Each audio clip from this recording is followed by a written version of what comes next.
Live from the City of Angels here Sunday morning. You know what that means. Breaking box office, and it's really bad news. Are you surprised? For Furiosa, down 59% in its second weekend. And anyone who thought this film was going to hold well, guess what? You're wrong. But I want to point to something that's really alarming, and we're going to discuss this tonight on the big show.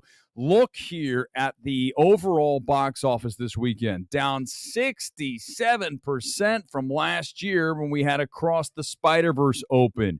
So this summer, we know, is one of, if not the worst summers ever, due to the strikes, due to the scheduling. I get it, doesn't matter.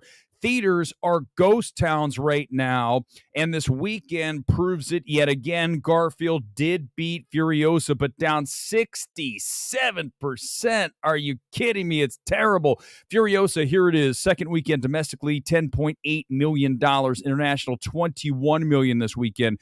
Worldwide total is $114.4 million. Remember, this is a $160 million plus movie. Therefore, it's going to lose Warner Brothers a ton of cash, even with streaming, even with HBO Max. All that stuff doesn't matter.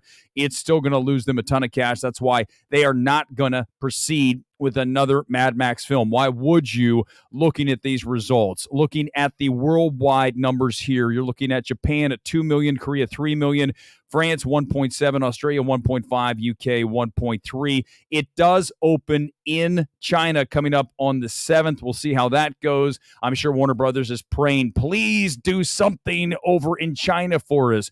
Domestically, quickly, top 10 locations this weekend. Lincoln Square, AMC, New York City, 1, AMC, Burbank, 2, again, my home theater, 3, Metreon, San Fran, 4, The Grove here in LA, number 5 is Universal here in LA. Again, a film that's trending very well. Well, listen, okay, it's making as much of its money as possible along the coast as you would expect with a pretty much cinephilic film like this. Let's go to Garfield movie. It is the number 1 film, not just here in the States, but overseas as well. Number 1 here this weekend with $14 million, and you look at the worldwide cume of this thing, $152.2 million. In China, just opened with $8.2 million. Why is that significant? In 2 days, Garfield has already surpassed the lifetime of both Puss in Boots, The Last Wish, and Migration. So Chinese market loves Garfield. This movie's not good, right? We talked about it on a reaction stream, but it's going to make Sony some money, and we're going to have to suffer through another Garfield movie. Let's just pray that this time around they get someone who can write a funny script. I want to address this. We'll talk about it more tonight. If you saw this tweet from Janet Maslin, she is very smart. She is old school film critic from the New York Times, and here she is talking about The Fall Guy. And it was supposedly DOA. It keeps going up as other films tank. Now pushing 150 million worldwide. It's over that right now.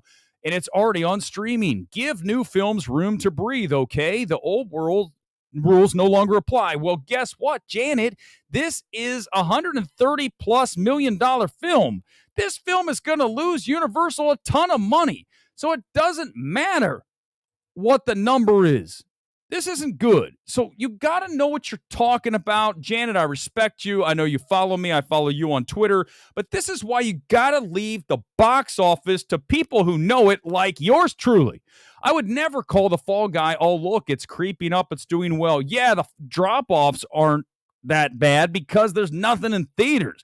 This weekend had virtually nothing debut. Ezra bombed. In a Violent Nature did okay considering its IFC. We'll talk about those in a moment, but that's why you're seeing it hold. You got to know what you're talking about before you tweet about box office. So often it just happens that these people don't really understand in the big picture. This is still a major bomb, not a success, The Fall Guy. We'll talk about more tonight. Let's talk about Disney not reporting The Young Woman and the Sea. This is a film that they're trying to get into the awards landscape later this year. really weird date here in early June, because what typically happens, as you know, with any kind of awards film is that the earlier in the year, the less of a chance it has to make an impact later. And I think what you're going to see out of this film is that no one's going, okay? You look at I've tweeted out numerous empty locations here in LA. And the reason that they don't want to report this stuff is because then it will dent the film even that much more when it comes to awards. This film's not going to be an awards film. There's no chance.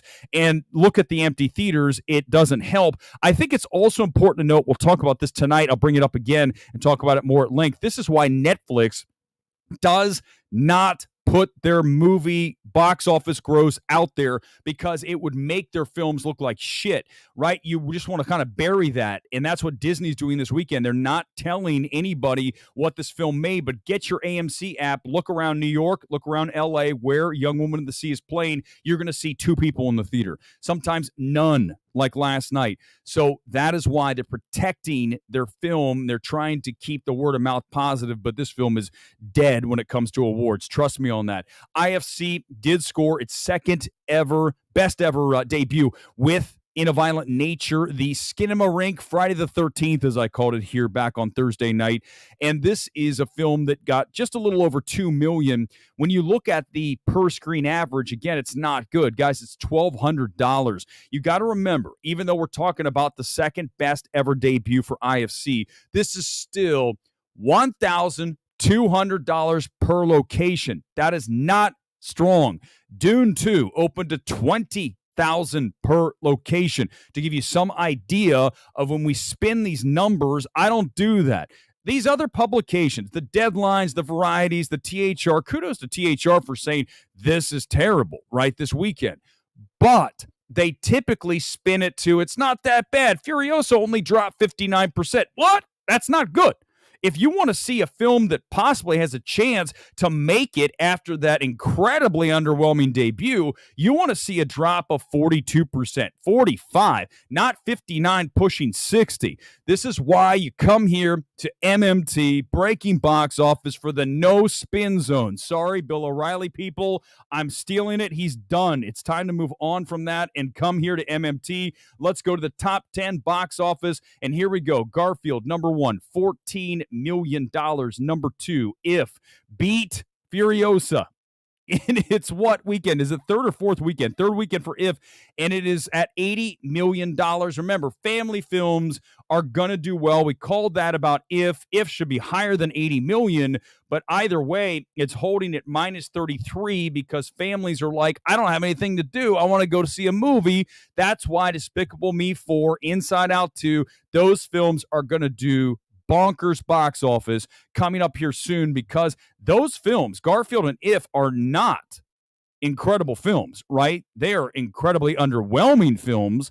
So when you get to something that's even semi-decent, then you're going to see some really strong numbers. We're going to talk about Disney giving Inside Out 2 that 100-day window. I told you the execs watch MMT. What did I rail against on Thursday night? What I've been railing about for over a year. Give windows to films, and give another win for Weber, because he's done it again. Disney's going to protect Inside Out 2. Now we just have to get a window on every single film. Kingdom of the Planet of the Apes, over 300 million, 330, I believe, worldwide. It's at number 4 with $140 million stateside. Fall Guy at $80 million. Again, not a hit. That is here. Overseas, they get 150, but remember, 130 million. It's got to do 3x. That means about 400 million to be profitable. It's going to lose Universal a ton of cash. So, Janet, you're wrong. And Strangers, on the other hand, is going to make Lionsgate money. It's at $28.4 million. It's a terrible film, but it doesn't matter, because that's going to make them a ton of money. It's $5 million to produce. So do the 3x multiple. It's 15. It's at 28. It's made almost, what is that, 13 million plus already, and it's got time. God, that movie's awful, but it doesn't matter. It's why we're going to get 2, 3 They already made them. They made Strangers Chapter 2 and Chapter 3. I don't want to see any of that shit. Doesn't matter. Making money, Hollywood keeps doing it. That new, is it Hayaku, the dumpster battle, the volleyball? I play volleyball. I didn't even want to see this thing. Only 3,000 per 3,500. Not a big hit there for Crunchyroll Sony. In a Violent Nature, we mentioned only 1,500 per location. Okay, it wasn't 12, it's 1,500. Either way, that's not great.